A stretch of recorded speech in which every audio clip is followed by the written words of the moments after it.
morning, students. Today, through this video, I would like to discuss some important essays of writing task 2 of IELTS test. The first statement is nowadays people are influenced by fashion, in particular when choosing their clothes and hairstyle. Is this a positive or negative development? तो basically ये क्या है, debatable question है कि now days आजकल क्या हो रहा है कि लोग जो है इन्फ्लुएंस हुए हैं, किससे इन्फ्लुएंस हुए हैं, फैशन से इन्फ्लुएंस हुए हैं. ठीक है, पर्टिकुलरली जब वो क्या करते हैं फैशन में भी अपने क्लोथ्स को चूज़ करते हैं और अपने हेयर स्टाइल के बारे में सोचते हैं, क्या ये चीज़ पॉजिटिव है या नेगेटिव डेवलपमेंट है. तो हमने क्या करना है, हमने पहले से ये नहीं सोचना है कि हम इसके पॉजिटिव एस्पेक्ट्स के बारे में बात करेंगे या इसके नेगेटिव एस्पेक्ट्स के बारे में बात करेंगे. हम क्या करेंगे, ब्रेनस्टॉर्मिंग करेंगे, हम इसके पॉजिटिव एस्पेक्ट्स और नेगेटिव दोनों को ही डिस्कस करेंगे. At the end we will realize कि हमें कौन से साइड ज़्यादा पॉइंट्स लिखने हैं. If I talk about the positive, fashionable cloth पहनने से क्या होगा कि उनका जो स्टेटस है वो क्या होगा, सोसाइटी में उनको मेंटेन करने में हेल्पफुल हो जाएगा. दूसरा क्या होगा, फैशनेबल क्लोथ पहनने से उनको वाइड रेंज ऑफ ऑप्शंस मिलेंगे, उनकी जो मोनोटनी है of wearing the clothes on daily basis will break, है ना, वो ब्रेक हो जाएगी कि सेम डे पे वही सेम स्टाइल से क्लोथ नहीं पहनेंगे. फैशनेबल क्लोथ पहनने से वो उनकी जो मोनोटनस है, वो जो मोनोटनी है ना, कि सेम स्टाइल के क्लोथ पहनने की, वो ब्रेक हो जाएगी क्योंकि there are wide range of fashionable clothes are available in the market. दूसरा हमने क्या डिस्कस किया है कि स्टेटस सिंबल मेंटेन करने में उनको मिलेगा. हेयर स्टाइल से क्या होगा, हेयर स्टाइल अगर वो नया अडॉप्ट करते हैं तो उनकी पर्सनालिटी ग्रूम होगी, दे फील कॉन्फिडेंट, उन्हें एक चेंज आएगा.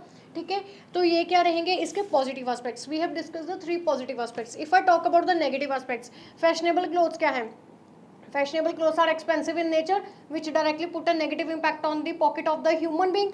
तो ये सबसे बड़ा इसका ड्रॉबैक रहेगा कि पॉकेट के ऊपर नेगेटिव इम्पैक्ट जाएगा.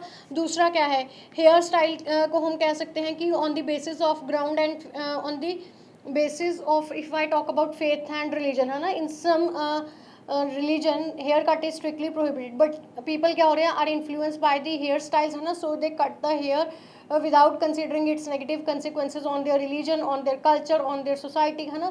so it put negative impact. तो हेयर स्टाइल का ऐसे नेगेटिव इम्पैक्ट जा सकता है.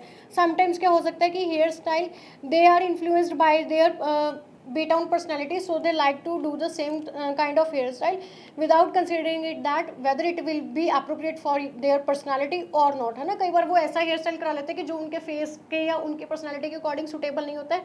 Later on they repent for it, है ना. रिपेंट क्या होता है कि बाद में वो उसके ऊपर पछतावा करते हैं. तो ये हेयर स्टाइल वाला क्या होता है कि instead of grooming their personality it may put negative impact on their personality. तो ये भी जा सकता है. तीसरा क्या हो सकता है, फैशनेबल क्लोथ पहनने से क्या होगा कि they will start ignoring the cultural clothes of their own reason.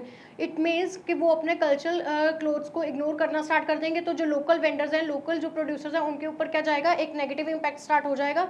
और क्या होगा कि जो फैशनेबल क्लोथ्स होने की वजह से क्या होगा कि वो उनकी कल्चरल रूट से वो क्या हो जाएंगे, डिप्राइव हो जाएंगे. So this is a negative development. मैंने दोनों ही साइड डिस्कस कर दिए. It is up to you कि आप पॉजिटिव हाईलाइट करना चाहते हैं या नेगेटिव करना चाहते हैं. लेकिन करेंगे आप एक ही साइड पे अपने टास्क को एक्सप्लेन, क्योंकि इसमें और है, और मीन्स नेगेटिव चॉइस होता है. तो आप थीसिस लिख सकते हैं कि I think it is a negative development and I will elaborate my views regarding this in the below paragraph. तो body paragraph 1 and body paragraph 2 कैसे स्टार्ट करना है वो ऑलरेडी मैंने अपने ऐसे स्ट्रक्चर वीडियो में डिस्कस कर दिया, जिसका डिस्क्रिप्शन बॉक्स में मैं लिंक भी हाईलाइट कर दूंगी फॉर रिविजन.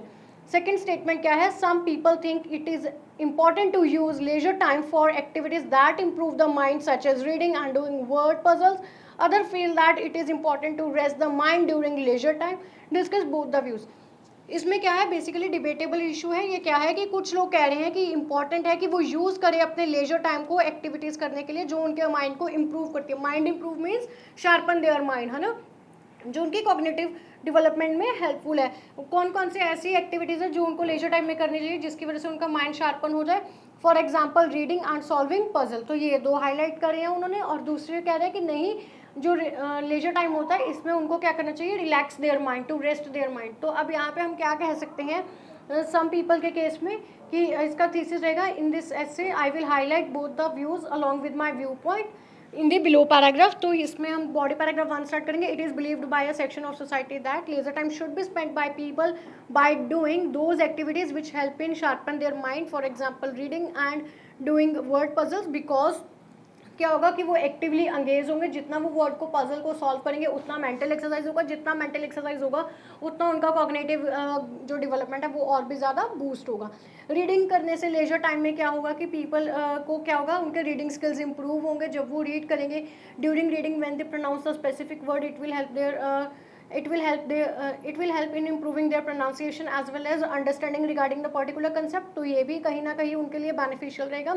लेकिन जो अदर सेक्शन ऑफ सोसाइटी कहते हैं, बॉडी पैराग्राफ 2 में आप लिखेंगे एज पर द क्रिटिक्स क्या कह रहे हैं कि जो लेजर टाइम होता है basically people want to relax their mind in this particular time slot, because after long hectic day or after long tiring day they want to relax for some time. So in this slot of time they should do something which is loved by them, like by playing game or by playing a special musical instrument like guitar, so that they can relax their mind, है ना। इससे क्या होगा, it will also help them in exploring their hidden abilities. तो hidden abilities को explore करने का भी उनको ये क्या मिलेगा, ऑप्शन मिलेगा। तो बेसिकली माइंड रिलैक्सिंग करनी चाहिए।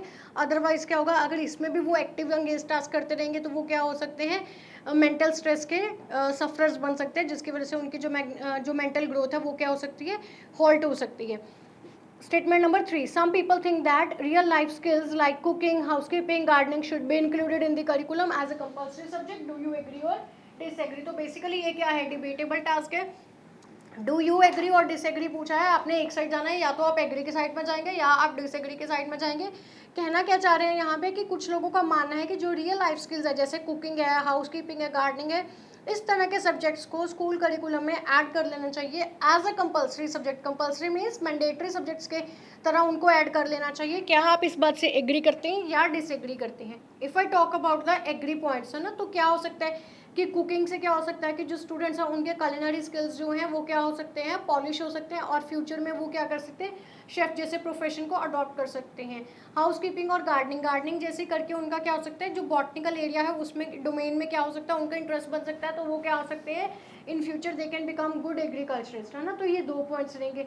अगर मैं इसके डिसएग्री के बारे में बात करती हूँ तो क्या हो सकता है कि डिसएग्री के पॉइंट्स ये हो जाएंगे कि it put an extra burden on their students, क्योंकि उनके पास ऑलरेडी बहुत सारे एकेडमिक थ्योरेटिकल सब्जेक्ट्स हैं like math, science, history, English, है ना।